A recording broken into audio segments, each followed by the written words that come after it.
All right, Kevin back with you for another episode of the $1 Million Relationships Podcast. And today I am here with Mary Schmid. Mary, welcome. So awesome to have you on the show today. Oh, Kevin, thank you. I'm just excited and honored to be with Yeah, you. me Thank you. too. Yeah, thank you for the invitation. Oh, you're so welcome. You are so welcome. And I want to start off by just giving a shout out to Brianna and the folks over on the team at Interview Valet, Mhm. because without them and the work they're doing in this world, I doubt you and I would have met, Mary. I And doubt it. but Brianna, she pretty regular. I mean, at least once or twice a month reaches out to me, and she's like, Kev, here's a couple guests that I think would be a great fit for your podcast, and why don't you take a look at them and see what you think? And I'll tell you, man, she's been right on the money pretty much every single time. And so now, whenever I get an email from Brianna, I'm just like, before I even open it, it kind of feels like Christmas time. I'm like, oh, what's in here? And it's really cool when you have a relationship with somebody that when they send you an email, that's your response when you receive it and stuff. Yep. That's And trust. yeah, yeah, and that is right there is just such a testament and a great example of the power of relationships right there and stuff. And so yeah, I have, you and I had made time to connect already, and we just really hit it off. And I was so inspired by what you're doing, and I was just like, I've been really looking forward to hosting this so that we can just share you with a whole lot of other great entrepreneurs and stuff. Kevin, And thank you so so, much. Um, I can't even find the word. I want to say enamored with our conversation yes, because it's like yes. two kindred spirits speaking the same language. Yeah, for sure. For sure. Yeah. And it was really obvious that you place such a high value on relationships. And I was like, yeah, I just knew, yep, this is somebody that I really want to interview. And I've been looking forward to this. And so what I want to do is just I want to start by turning it over to you, Mary, so that you can share a little bit about what you do, who you serve, what inspires you most about the work you do and the impact you're making, and also maybe give us some of the backstory of how you got into doing what you do today. I would be delighted to. So, in a nutshell, what I do is I teach people how to have conversations Yeah. that lead to connection, engagement, and trust because it's the conversations that we lead that is the foundation of our greatest asset, as you say, is our relationships. Yeah. But Kevin, it always wasn't that way. And I've spent many years as a healthcare executive, and I thought I was pretty good and I thought I knew about conversations until that one day. I was in a meeting with a group of surgeons telling them, presenting to them what they had asked me to do. They had asked me to solve a particular problem, and I thought, great, I'm the perfect person for this. Okay. Okay. And I was, because I knew how surgeons thought. They're short on words, short on time. They want the solution right then, there, and now, no questions asked. So I presented to them for a half an hour straight. Here's the problem that you designed that I would address. Here's all the data. Here's all the research. Here's what you can do. And best of all, here's the implementation plan exactly what you need to do, when you need to do it. And we can start on Monday, right? And what I got was silence, dead silence. I think there were some nasty stares in there, but people just they looked at me like, and one brave friend of mine spoke up, and Marshall spoke up and said, but you didn't ask us about how this would work for us. And at that Mhm. point in time, I stopped because I knew he was dead right. I Mhm. told them everything I had to do. I told them what they needed to do, but it didn't work. So I went to my COO and said, I feel like I failed them. What did I do wrong? And he politely would be the word, simply said, you didn't do anything wrong. Just keep talking because change is hard for people. Just keep talking to them and they'll get on the same page. Mhm. Mhm. Well, I talked and I talked until this one event where I was at with my daughter. And one of the women said to me, well, so what do you do? My daughter, who was 13 at that time, piped up and she goes, she's the world's most expensive babysitter. She babysits doctors. Wow. Wow. Ouch. Ouch. But you know what they say, out of the mouth of our children come the truth. And Yeah. that's Yeah. exactly what it felt like. I was exhausted. I didn't feel like I was serving them in a way that was helping them. And so I thought, well, what is wrong here? Is it them? Is there something wrong with them? Maybe. Is there something wrong with me? Yeah, I think there is. But what if there's nothing wrong with them and nothing wrong with me, but something wrong about the conversation that I led? That was my key to begin doing the research in terms of what is it, Kevin, what is it that makes it so easy for us to lead conversations and to work with some people and some others, quite honestly, we would rather ignore, Mm-hmm. avoid, Mm-hmm. just like not even deal with it. Yeah. So that's when I did the research and discovered the whole theory. It's called conversational intelligence. It's what goes on in our brain when we're in conversations that either allow people to open up or close down. So I began doing that work with CEOs and executives in healthcare and IT. And one day a financial planner came to me and said, I think I could use your help. Okay. Okay. Well, Kevin, I've had some experiences with the financial professional field, and I was a little skeptical. Some things that just didn't work out the way that I thought that they should. Mm-hmm. But this time I said, sure, he's paying the bill, not me. Mm-hmm. Truth be told. So we began working together, and one day he said to me, Mary, I think I'm really getting good at conversations. And I'm thinking, okay, you're a good fella. You really are wanting to learn more things to be better for your clients, to better serve them. I said, let's give it a try. So we set up what we call a real play, taking a Mm-hmm. real situation that I went through, and he was going to lead the conversation. And he's leading the conversation. I'm thinking, wow, he's good. Is he really that good? Yeah, of course he is. I taught him. Mm-hmm. But more than that, it was like I was immersed in the conversation. I couldn't get enough of it. It's like he was asking questions and he was really listening to me to get to what was my concern and could he help me?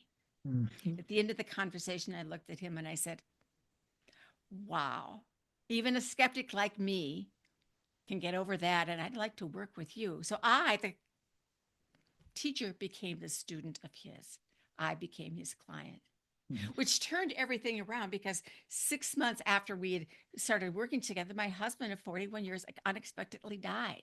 Oh, And when I wow. remember that day, we got through the funeral and all that stuff, but I remember most distinctly, Kevin, walking in the door and thinking to myself, oh, who's going to help me with all of this stuff? I don't even know what this is. And I reached into my heart and I said, I know, Kevin, who's going to help me is Pat, my financial advisor. You see, it wasn't the products, it wasn't the portfolio, it wasn't the plan. We've got all that. It was because I trusted him. Yeah. He Yeah. made a difference in my life. Yeah. And as a result of that, I began working with another firm. And this time we worked with everyone in the firm, from the front desk receptionist to the back office processor to all of the financial advisors. And based on that experience, Bob, who is the CEO, said to me, why don't you do more with this? You have made such an impact in the way we lead our conversations, in the way that we talk to each other. What would happen if you did more? Yeah. Mm. Yeah. Wow. And so I did more. Yeah. We'll talk more about it. He's the important person in my life. I did more. Together, we wrote the book. Together, we then said, what's the next step? How can we get this out to the world? And one right after the other, the steps fall in place because he was brave enough and courageous enough and cared enough to say, and the next thing is, and the Yeah. next thing is. Yeah. Yeah. Wow. Wow. That is, I love hearing entrepreneurs' backstories because everyone is so unique and just like that. It is so powerful Mary, and how you just how you got into doing the work that you do. And how even at first you're just like, I don't know if this feels right, but I'm just going to explore this a little bit. But then you're like, wow, this does feel right. And look at this. He's doing what I'm showing him how to do, and he's getting results. you know and then so much so that you ended up becoming his client as well.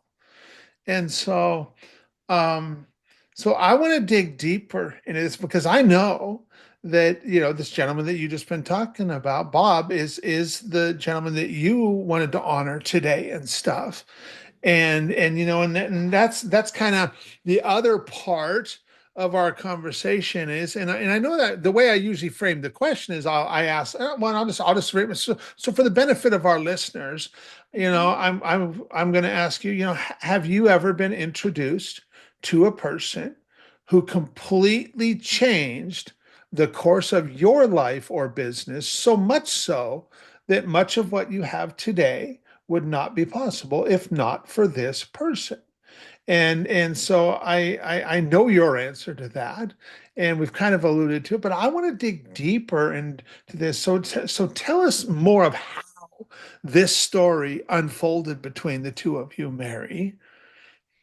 So the relationship began with a conversation about Okay. me helping Bob and his firm to really not talk so much about the money and the markets and all of that first, but to really get to know people. Because the problem that they were having is that it's easy to talk about what we know about, but it wasn't as easy to create that personal connection. Yeah. And so I said, sure, I'll help you to do that. And so I did, and I worked with his firm. And as we got to know each other, there was through many conversations, and some were easy, some not so easy, but there was always this element of standing in the truth. Because I think Mhm. a good, when you're helping people, if you don't have the ability to stand in your truth and then to explore what else might be possible, you're not serving anyone. Yeah. And that means Yeah. having these difficult conversations. So Bob and I were pretty getting pretty good at having these conversations. Hmm. Hmm. And as we were having these conversations, I was very clear that he was a visionary and could not and didn't see the things that he saw things that I didn't see. Okay. So as we were doing our work together, he said to me, "Have you ever thought about writing a book?" Who, me? Me write a book? Why not you? If not you, then who? Mm. You can write that book. Well, I noodled around the idea and we had this sort of curriculum planned out. And I said, yeah, I think you're right, Bob. Because, okay, well, you let me know how that goes. Now, he didn't write the book. Well, he did write the book with me, but I then thought I took the courage that he gave me and the care that he had to speak the truth and took it to the next step and found someone who could help me. Mhm. And that's the way it unfolded over and over again. So he said, so why don't you do speaking to groups? You can speak to my group, but why don't you speak to other groups and tell them about this different way of leading a conversation? And my first inclination again was to shrink, say, like, who, me? He said, yes, you. Okay. Then off I went to find someone who could help me to be a better speaker, to be a more thoughtful presenter. And off I went. Mhm. Mhm. So he was always in my corner. This was a relationship based on trust. I knew he was always in my corner and had my best interest. I sometimes jokingly refer to him and I said, you're my business soulmate. You Mhm. are willing to say the things that need to be said. You are willing to support me. You are willing to guide me when I don't know how to get there. And sometimes you believe in me more than I believe in myself. Yeah. Yeah. Yeah. Isn't that something to Oh, have people in us that might, believe in us more than we believe in ourselves, or even see in us what we might not be able to see for ourselves yet, And that's, man, I mean, those kind of people, those kind of mentors in our life are just invaluable. And Yeah. yeah, yeah, And sort of to follow up with that, to this day, we still meet when the need arises. And Bob's going through some things looking at succession planning in his business now for someone who has started and raised a baby that's now 40 years old. wow. Looking at what the next step is for the next generation is not easy. So, Mhm. who did he call? He called me. He said, I got a problem. I said, let's talk about it. And he said, you know so much. I just need to talk through. I need you as a sounding board. This is what I'm thinking. This is what I'm doing. Like, correct me. Tell me what you see that I don't see. Yeah, yeah, yeah. So as it's grown and developed, it's a relationship. Hmm. Yeah, And it goes back and forth. You help me, I help you. But he was instrumental in getting me out of my shell and seeing that I had a bigger service, a bigger contribution to make to the world than just a little bit. yeah, yeah. So I want to dig a little bit deeper into this, Mary. What and you probably be able to come up with a number of examples for this. I just want you to invite you to come up with one. But what is an example of a situation where you personally you got to make a really substantial impact, and maybe even in the moment, maybe it surprised you a little bit where you were like, wow, look at what just happened there. And maybe it was a result of you writing a book or you doing a speaking, who knows what it would have been, but you know that hands down that would have never happened if not for your relationship with you and Bob. This is off the beaten track of business because the business results speak for themselves. Sure. People are wanting to work with you. They sign up with you. They call you when they need you. The business results are important. Don't get me wrong, but what even more important is the personal impact this work has with one of Bob's advisors. Okay. His name was Matt. His name is Matt, and he's married to a lovely woman, Gabby, and they have two 6-year-old twins and a 9-year-old. Wow. I'm at a client event visiting with Matt, and Gabby comes up and she says to me, Mary, you're the reason. I go, I am the reason that she goes, you are the reason that we have these lovely dinner conversations with our kids. It used to be something like, how was school? What'd you do? What'd you eat? We don't talk like that anymore. And I said, so what do you do instead? She goes, well, you taught Matt, who taught me, who teaches the kids. I said, say more. Well, she says, we started our conversation like, what's the one good thing that happened today? Mhm. Mhm. And one good thing leads to another good thing, which is another good thing. And sometimes our conversations go way beyond supper hour. So it just opens up our kids to be able to talk about and express in their own way and in their own time because we're not drilling them and telling them what went on and you should do this and you should do that. But instead, we approach them with, let's figure this out together. What do you think? What went on? What was that like? That whole piece, instead of being stuck in you knowing everything, we're now in this curiosity cycle that doesn't quit. Yeah. Why I say that, that's one of my proudest moments. It not only impacted Matt and the business, it impacted his relationship with his wife and Yeah. his kids. Yeah. Now imagine these children, and you have grandchildren. Imagine your grandchildren growing up having that kind of way of looking at the world. That it's not about being right or being wrong. It's about being able to tell people who you are, what you need, and have that be received. Yeah. Yeah. That's true trust. Yeah. Amen. Absolutely. Yeah. Wow.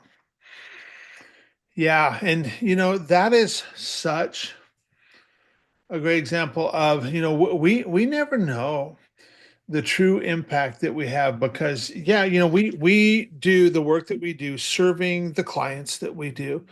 But you know what? We also impact their families. We impact their team members who then go on to impact other people and their vendors who may be serving other clients, and the ripple effect of what we do, when we really start looking at it, it's just like, wow, this gets really big. And what a great example of that you just shared right there, you know.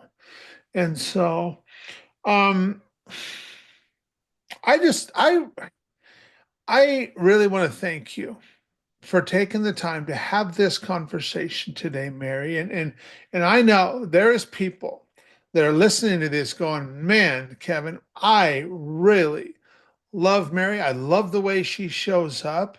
And maybe there's some folks that are thinking like, man, maybe she might be able to help me and stuff. Or at a bare minimum, I'd like to find out more about the kind of work that she does. And so what are some websites, some resources that we can share with folks? Well, for your listeners, and just especially for your listeners, I have a special report that I've created that sort of talks through what is the science of conversations and how Okay. do we deploy that.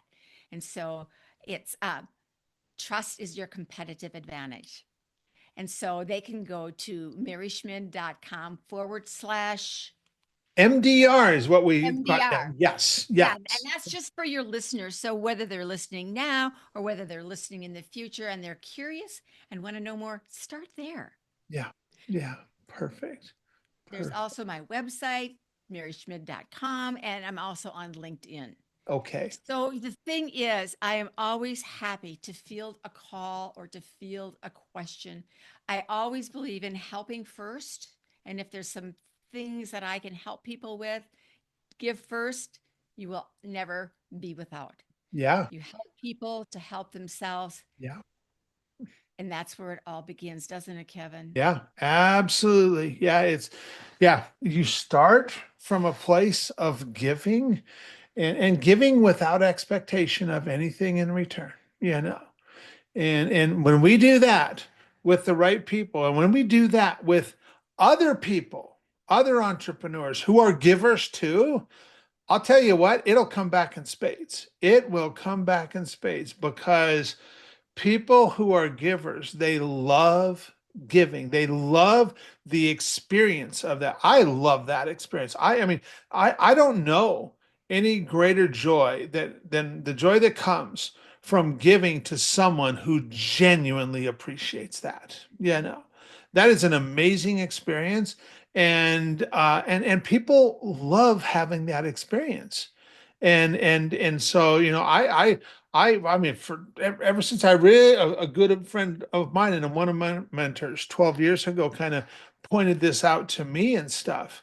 And ever since then, I've just kind of been uh, playing this game of how much can I open myself up to receiving as well? How much can I Mhm. expand my receiving muscle, knowing full well that the more I'm able to receive, the more I'm able to give too. That's right.